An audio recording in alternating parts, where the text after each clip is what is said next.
Thanks for joining me on About Alberta Tech, which is focused on introducing Alberta tech companies to Albertans. Our goal is to share the innovation and diversity that exists in this province in quick bites. My name is Lenora Thomas, and today I'm joined by Branden Sloane, CEO and founder at Zugalu Entertainment. Thanks for joining me. Thanks very much for having me, Lenora. It's great to be on here. It's great having you on here as well. So let's start with some background on you. How did you get into tech? For me, there's definitely, I see it as three main components that kind of led me into being in the tech industry. Grew up in the 80s and 90s when a lot of that technology and specifically video games was coming about. And I always liked creating a world for people. So StarCraft 1, the first one that came out, had a great tool for creating your own little mini missions and maps with a bunch of trigger points. So I could set up something for someone to experience and play through. So I actually like that more than the game itself, was setting those up for my friends to play. I would set up missions for them and challenges. So things like that was really exciting. For myself, I come from the computer science side of things more than the art side. I can barely draw a stick figure, but have lots of creative ideas for building a world and how I want it to function and things like that. And math came easy. So math was always an easy subject, where English and things like that, I struggled to no end. But yeah, math has always been an easy subject, so that rolled in. And then lots just had to do with all the sci-fi shows, Star Trek, Star Wars, all the rest that came out. I love learning about the new technologies, whether it's in gaming or not, the way they help our society expand and grow, and how they can bring new innovations out of ones that just were created recently, and they keep building on top of each other. So those are kind of the three that led me down wanting to be in the tech industry and, yes, bring some enjoyment in, yes, a virtual environment to people. Cool. And before you started Zugalu, where did you get your start? So one of the reasons Zugalu, mostly especially for our first big title now, our first AA title that we're working on, Thrive, Heavy Lies the Crown. It's a strategy city builder game. I've always really liked simulations and strategy games more than first person shooters, things like that. Because I've always liked business strategy, just in general. Figuring things out, how they work, how the best way to maneuver. So got my start early when I was right done high school. I purchased a house that I had 3 friends rent with me. So they moved in, did that for about 7 years. Luckily, it was right at the time that Calgary was really booming. So house prices went up a lot. So with a little bit of luck there, ended up purchasing a Taco Time cantina location here in Calgary down on 130th Avenue. Ran that for about 4 years. Ended up winning a few awards for the fastest growing franchise, most valuable franchise, cleanest franchise, quite a few. And when I sold from there, that's really what led me to be able to create Zugalu. That was our seed money. That's how we got started, which is where I always wanted to be. That's just the path that kind of got me to where I wanted to be, because for myself, I wasn't one to learn how to draw and create models and do all the things I wanted. So I knew I needed a team, and I knew I needed a team right away. So that kind of led me to be able to start Zugalu and to get our early funding. We've done what a lot have done, just working on outside projects. So we spent the last, to start 3 years, pretty much just exclusively working on other people's projects and items, whether it be games or just corporate work, apps, websites, things like that, to kind of get the base of the company going. Okay. And so Zugalu does gaming, but are you focused on a specific area of gaming? What all do you build? Yeah, so we came just to reduce the risk. We started out with a number of small titles, things that took us about 4 months to complete, because very much one of the downsides being in Calgary for the game industry is there's not a large gaming industry in Calgary.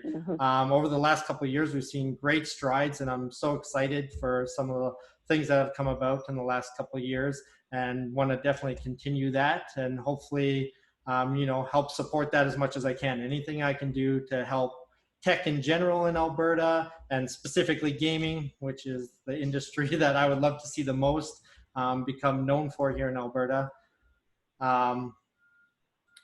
Build up. Sorry, I think I lost track a little bit there. Yeah. So you guys build games. So you started with shorter periods, 4 months. I didn't even realize you could build a game in 4 months. No, it is a pretty quick timeline. So they were, small load games. We started out with a couple app games because they're easier to build in a shorter amount of time. And then we did launch a couple PC titles, Voxel Scavenger, which is a pixel-based first-person shooter game. Only has about 8 levels, so that helped keep the scale down. And yes, using voxel art also helped not create a bunch of models. Lots of it's procedurally generated, so a lot of it we didn't have to manually think out the levels or the weapons or the items that come into there. Epic Food Fight, which is a very kid-friendly virtual reality game, where you're just throwing pizzas and burgers and candies, and we have a Santa level where it's a bunch of candy canes, things like that, which you can play in VR. And Technolights, which is a top-down first-person shooter, which is one that a lot of people get started on when they're starting to, get into learning like Unity or Unreal or some of your first projects. One of those back to traditional, like just top-down 2D side-scroller back and forth. So yes, those were the ones that kind of got us started, so we could work out our pipelines and how we function as a team, and also kind of just get our feet wet with the market and see how the marketing side of games and all that falls out. So those was the ones that we're able to work on while doing a lot of the corporate work, or for a couple other game studios, we worked on their games, which we kind of stopped that now here in January, because we were able to build up enough that we're ready to work on our major title, which is Thrive Heavy Lies the Crown, which will be our first pretty much AA release, with a budget of $3 million. So it's a big chance. We're taking a big chance, but it's really what I've always wanted to create. It's a medieval game. You're in charge of course, your city, building up the kingdom. Not as much to do with fighting. There is some combat, but that's only about 20% of the game. Lots more has to do with the city management and taking care of your people. And I really wanted to focus on the choices. If it comes from myself being in charge of running a few different companies beforehand, but I like we shortened it down to Heavy Lies the Crown versus the Shakespearean quote, which is a bit longer, but just basically how your choices weigh on you and the decisions you make. So that's a big focus of our game, is when you're making these choices for yourself, your immediate family, or all the townspeople that live with you.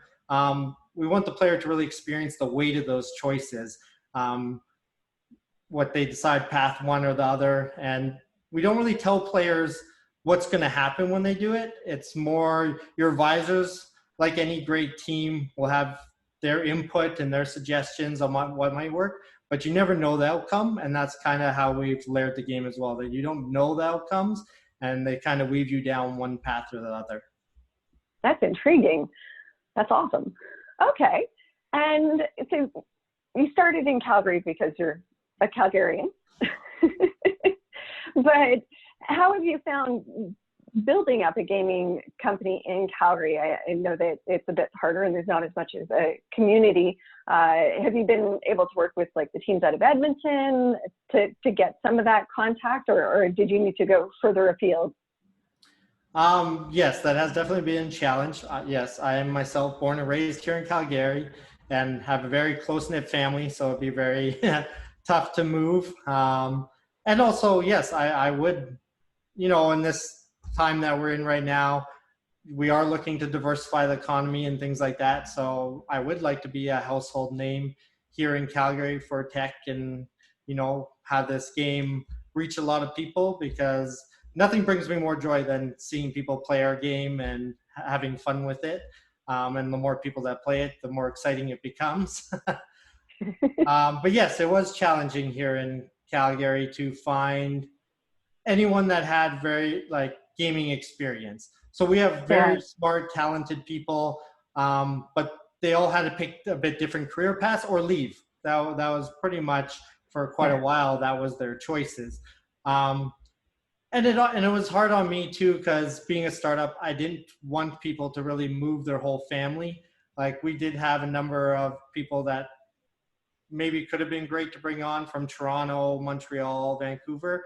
But it would have required quite a bit of commitment, even for myself, to be like, yes, bring Mm-hmm. your whole family, and so we'll support you at this startup, and you won't have to go back home right away or anything. So I did really want to use local talent, but it did create a bit of a struggle to learn exactly how best to make a game.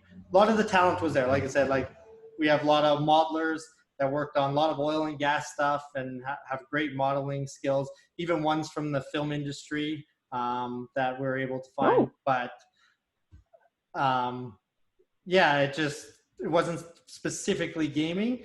So, but that's what really helped doing those small projects. So over the course of 2 years, we did all those sort of small projects, which then helped build up our own skill set and kind of one foot after the other, learning to crawl, walk, run, yeah, so that we could be ready to make this title. And then yes, we definitely have had some great mentorship help from some of the like of course in Edmonton there's BioWare, things like that. mm-hmm. So people have worked there. Um, it, freelance was available, so definitely were able to communicate with some of them to get some tips, things like that. So that was a big help as well. That's cool. Okay. And so you've got your game. Is it launched already, or is it something that you have a timeline on that you're working towards? Yeah, so we started, I guess, the planning for it last summer. Then we started some of the artwork in November, but really developing the game started in January when we got back from the Christmas break.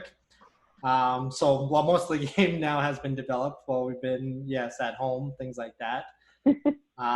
So that's been interesting. But as I was mentioning, yeah, we're back in the office now a bit, so that helps communication a bit more.